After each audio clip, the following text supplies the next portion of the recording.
Hello दोस्तों, welcome to our channel. तो कैसे आप सब? होप कि आप सब अच्छे होंगे।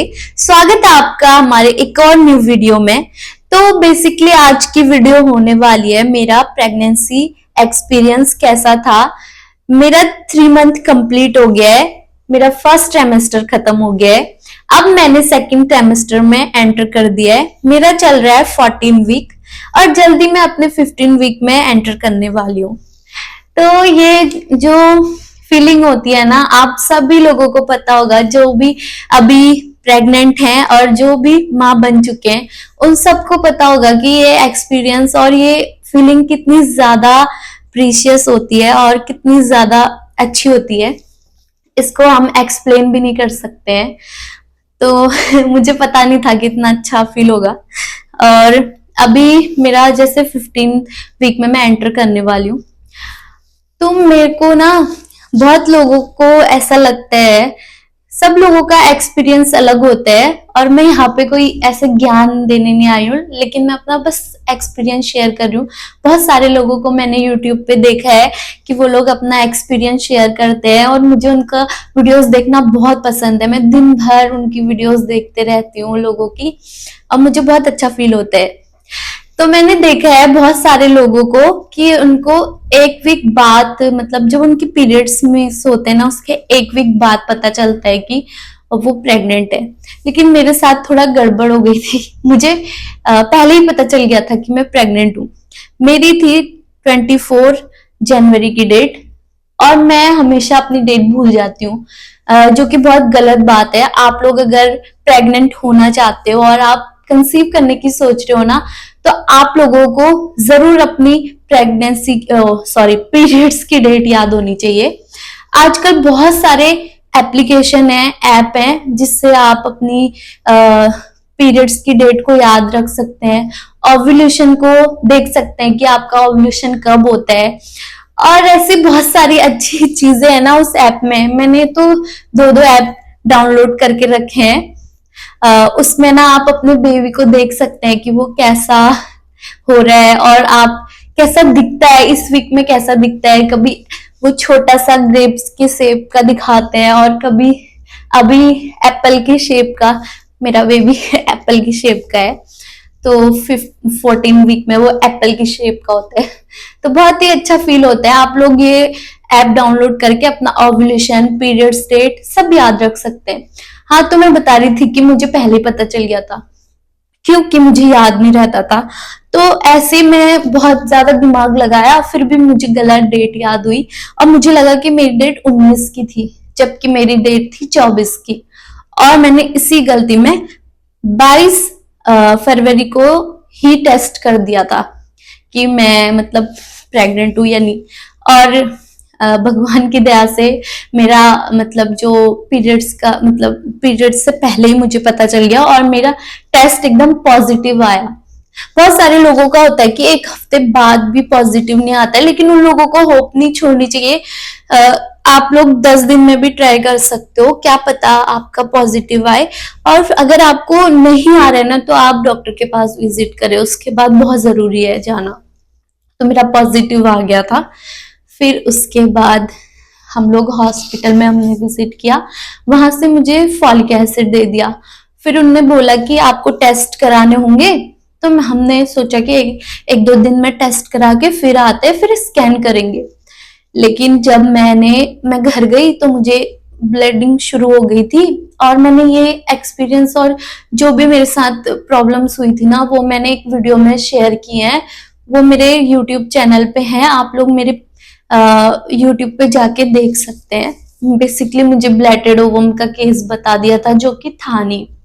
हाँ, तो उनने हमें हॉस्पिटल बुलाया था, लेकिन उससे पहले ही मुझे थोड़ी सी स्पॉटिंग शुरू हो गई थी। फिर हम लोग हॉस्पिटल गए, बहुत ज्यादा डर गए थे क्योंकि ये फर्स्ट टाइम ही था, तो डर लगता ही है। मैं रोने लगी, तो फिर हम हॉस्पिटल गए, उन्हें स्कैन किया तो फिटल पोल भी नहीं था, बस गैस्ट्रेशनल सैक था, वही था।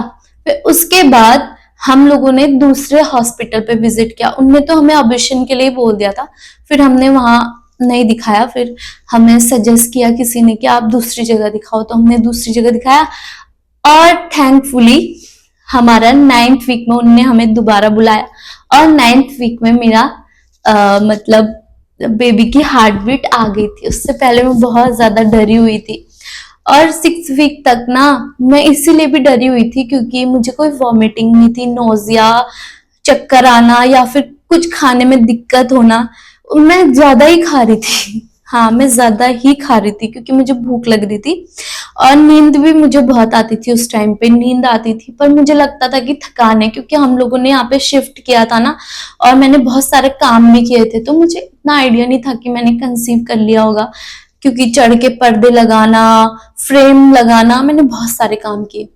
बट भगवान को जो मंजूर होता है वही होता है, तो मैंने कंसीव कर लिया।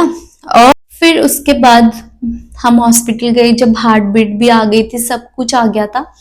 मुझे उससे पहले कुछ नहीं था, वॉमिटिंग नहीं थी, कुछ नहीं था, इसलिए मैं डरी हुई थी। लेकिन जैसे ही मैं हॉस्पिटल से दूसरे हॉस्पिटल में जब मैंने विजिट किया था 6th वीक पे, तब मुझे वॉमिटिंग भी शुरू हो गई थी धीरे धीरे। ऐसा नहीं है कि मुझे बहुत ज्यादा वॉमिटिंग हुई, लेकिन हाँ फर्स्ट में ना मुझे 6th वीक, 7th और 8th वीक में मुझे बहुत ज्यादा वॉमिटिंग होती थी। 3 टाइम तो हो ही जाती थी खाने के बाद, और जैसे मैं दूध पी रही हूँ ना उसके बाद भी हो जाती थी। लेकिन 8th वीक के बाद कम होने लगी। उनने जब हमने 9th वीक में वहां पे अल्ट्रासाउंड कराया था ना, तो उनने मुझे उल्टी की दवाई दे दी थी। उनने पूछा था कि आपको हो रहा है, तो मुझे थोड़ा थोड़ा हो रहा था, फिर उनने मुझे दवाई दे दी थी, तो उसके बाद थोड़ी कम होने लग गई। और उस टाइम पे मेरा फॉलिक एसिड शुरू हो गया था। वहां पे डॉक्टर ने मुझे फॉलिक एसिड शुरू कर दिया था और 1-2 दवाइयां और थी और एक उल्टी की दवाई थी। फिर धीरे धीरे ये टाइम गया और बहुत ज्यादा प्रॉब्लम नहीं रही। जैसे लोगों को होता है ना कि बहुत सारी दिक्कतें होती हैं, वॉमिटिंग होती है, वो लोग कुछ नहीं खा पाते। मेरे साथ ऐसा नहीं था। मैं बहुत सारी चीजें खा लेती हूँ, अभी भी खा लेती हूँ, मतलब ज्यादातर मैं खाती हूँ। अभी तो मुझे बहुत ज्यादा भूख लगती है, आधे एक घंटे में ही मुझे भूख लग जाती है। उस टाइम पे मैं खाती थी, अच्छे से खाती थी।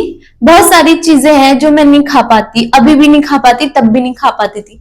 जैसे मैं दूध नहीं ले पाती हूँ और मैं पनीर नहीं खा पाती हूँ। मैं बिल्कुल भी पनीर, मुझे किसी भी तरह से मुझे पनीर पसंद नहीं है। हाँ, दूध की बनी बहुत सारी चीजें मैं नहीं खा पाती हूँ। जैसे मुझे रसमलाई नहीं खाया जाता, मुझे बहुत ज्यादा पसंद थी जबकि पहले। और मैं मटर नहीं खा पाती हूँ और सारी चीजें मैं खा लेती हूँ। रोटी भी नहीं खा पाती और सारी चीजें, दाल, चावल, फ्रूट्स, हर तरह के फ्रूट्स मैं खा लेती हूँ। और आप लोगों को तो पता ही है कि फ्रूट्स खाना बहुत ज्यादा इंपॉर्टेंट है। अगर आप लोग प्रेग्नेंट है ना, तो फ्रूट्स किसी भी तरह से, जो सीजनल फ्रूट होते हैं ना, वो तो जरूर खाने चाहिए। जैसे अभी चल रहा है मस्क मेलन और तरबूज, और आम भी आप ले सकते हो, ऐसी कोई दिक्कत नहीं है। आम आप 1 या 2 खा सकते हैं।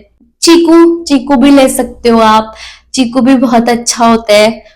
और एप्पल अगर आप नहीं खा पा रहे ना, तो कोई दिक्कत नहीं है, एप्पल से बहुत ज्यादा दिक्कतें होती हैं। और नारियल पानी आपको बहुत जरूरी है। नारियल पानी तो इतना इम्पोर्टेंट है ना, अगर आप पानी नहीं पी पा रहे हो ना, पर नारियल पानी आपको बहुत ज्यादा बेनिफिट देगा आगे जाके भी। आपको नारियल पानी अच्छे से पीना चाहिए। नींबू पानी बना के पी सकते हो। अगर आपको बहुत ज्यादा वॉमिटिंग हो रही है ना, तो आप लोग ग्लूकोन डी होता है ना, उससे भी पी सकते हो पानी में डाल के। क्योंकि ऐसा होता है ना कि दिन भर हम लोग बहुत सारा पानी नहीं पी पाते, तो किसी ना किसी तरह से आप लोग पानी ले सकते हो। ऐसी कोई बात नहीं कि आप लोगों को पानी ही पीना है। पानी मतलब किसी भी तरह से लेना है। जैसे वो नॉर्मल पानी नहीं पिया जाता है, कोई दिक्कत नहीं है। नींबू पानी, शरबत, शरबत में आपको बहुत सारी शरबत है जो शायद नहीं लेने चाहिए। और पाइनएप्पल तो सबको ही पता है, ये तो बताने वाली बात ही नहीं है कि पाइनएप्पल नहीं खाना है। बहुत सारी चीजें, पपीता नहीं खाना है, हम लोग नहीं खाते, मैंने भी नहीं खाया है पपीता। और गरम चीजें तो बिल्कुल भी नहीं लेनी है, मैंने भी अवॉइड की है गरम चीजें बहुत सारी। और फ्रूट्स, आप लोगों को सीजनल फ्रूट पक्का किसी भी तरह से लेना है। अगर आप लोग प्रेग्नेंट है ना, तो जरूर फ्रूट्स खाना। और उसके बाद मैं फ्रूट्स सब कुछ लेती हूँ, नारियल पानी मैं डेली पीती हूँ। और ऐसा है ना कि मेरी फैमिली का भी बहुत सपोर्ट था जिस टाइम पे सब लोगों को ये पता चला था कि मतलब मैं प्रेग्नेंट हूँ, तब से ही मम्मी लोगों ने मुझे बहुत ज्यादा सपोर्ट किया। वो मेरे पास तो नहीं है, लेकिन फिर भी हमेशा फोन में बात करना, कोई भी दिक्कत होती है तो मैं अपनी सासू माँ को और अपनी मम्मी को बताती हूँ। वो लोग मुझे बहुत मोटिवेट करते हैं कि ऐसा नहीं होता है, कोई बात नहीं, सब ठीक हो जाएगा। अब बीच में मेरी बहुत ज्यादा तबीयत खराब हो गई थी क्योंकि मेरी वॉमिटिंग की दवाई खत्म हो गई थी, तो इसीलिए मैं एक दिन इतना परेशान रही कि मैं ना पानी पी पाई ना कुछ खा पाई। मतलब मेरे मुंह के अंदर लिटरली एक पानी की बूंद भी जाती थी ना, वो भी निकल जाती थी, इतनी ज्यादा वॉमिटिंग होने लग गई थी। अभी 2-3 दिन पहले की बात है, 3 मंथ कंप्लीट होने के बाद मेरी दवाई खत्म हो गई थी।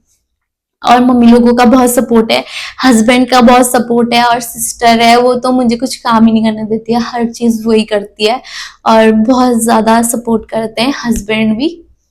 और इस टाइम पे हस्बैंड का सपोर्ट बहुत ज्यादा जरूरी है। वैसे कोई समझे ना समझे, पर हस्बैंड हमेशा समझते हैं। तो ऐसी चीजें होती हैं। और मैंने सुना है कि बहुत सारे लोगों की हार्ट बीट नहीं आती है 6 वीक में, क्योंकि 6 वीक में अगर आपकी नहीं आ रही है ना, तो आप अपने डॉक्टर को बोल सकते हैं कि आप वेट करने के लिए भी बोल सकते हैं। अगर आपकी वेट करने के बाद 8 वीक में नहीं आ रही है ना, फिर आप अपने डॉक्टर, जो आपके डॉक्टर आपको बोले वही करने 8 वीक में। 6 वीक में तो आ ही जाती है वैसे, लेकिन किसी किसी की नहीं आती है, तो 8 वीक तक आप वेट कर सकते हैं, ऐसा डॉक्टर भी बोलते हैं। और रही आगे की बात, मेरा अभी लेवल 1 एंटी स्कैन हो गया है, अब मेरा लेवल 2 होने वाला है, क्योंकि मैंने 4th मंथ में एंटर कर दिया है ना, तो अब मेरा 4.5 महीने में मुझे बुलाया है और मेरा एंटी स्कैन लेवल 2 होने वाला है। और इसके लिए मैं बहुत ज्यादा एक्साइटेड हूँ, बहुत ज्यादा एक्साइटेड। मतलब ऐसा होता है ना कि जब हम अपने बच्चे की हार्ट बीट सुनते हैं ना, तो वो फीलिंग इतनी ज्यादा अच्छी होती है ना, बहुत ज्यादा। मेरे हस्बैंड भी बहुत ज्यादा खुश हुए थे जब हम लोगों ने हार्ट बीट सुनी थी, क्योंकि उससे पहले तो हम लोग बहुत ज्यादा परेशान थे ना। हाँ, और मैं आपसे एक चीज बोलना चाहती हूँ कि मैं जिससे दूध नहीं पी पा रही हूँ, तो अगर आपके पास कोई भी ऐसा सॉल्यूशन हो ना कि जिससे मैं दूध ले सकूं, तो आप लोग नीचे कमेंट करके जरूर बताना, क्योंकि प्रेगनेंसी में दूध पीना थोड़ा इम्पोर्टेंट है। तो आप लोग नीचे कमेंट कर सकते हो कि मैं किस तरह से दूध ले सकती हूँ। वैसे मैं दही खाती हूँ, दही से मुझे कोई दिक्कत नहीं है। छाछ छाछ में पी लेती हूँ, और मैं दूध ही नहीं पी पाती बस। तो आप लोग मुझे कमेंट करके जरूर बताना कि मैं कैसे ले सकती हूँ दूध। और अब मैं आपके साथ अपनी आगे की जर्नी भी शेयर करूंगी धीरे धीरे। ये तो मेरा छोटा सा 3 महीने का एक्सपीरियंस है, कैसा था। सब लोगों का अलग अलग होता है यार, सब लोगों को बहुत ज्यादा दिक्कतें होती है, किसी को कोई दिक्कत भी नहीं होती है, उनका एकदम नॉर्मली निकल जाता है टाइम। जब मैं 6th वीक में थी ना, मैं बहुत ज्यादा खुश थी कि मुझे तो कुछ भी प्रॉब्लम नहीं हो रही है, कोई दिक्कत नहीं है। मैं मम्मी को भी बोलती थी कि आप बोलते हो वॉमिटिंग होगा, उल्टी होगी, ऐसा होगा, पर मुझे कुछ फील नहीं हो रहा है। देखा, मुझे तो कुछ नहीं होता, बट धीरे धीरे थोड़े सिम्टम्स आने लग जाते हैं। मुझे भी धीरे धीरे वॉमिटिंग होने लगी, धीरे धीरे 6 वीक के बाद ही होता है सारी वो चीजें।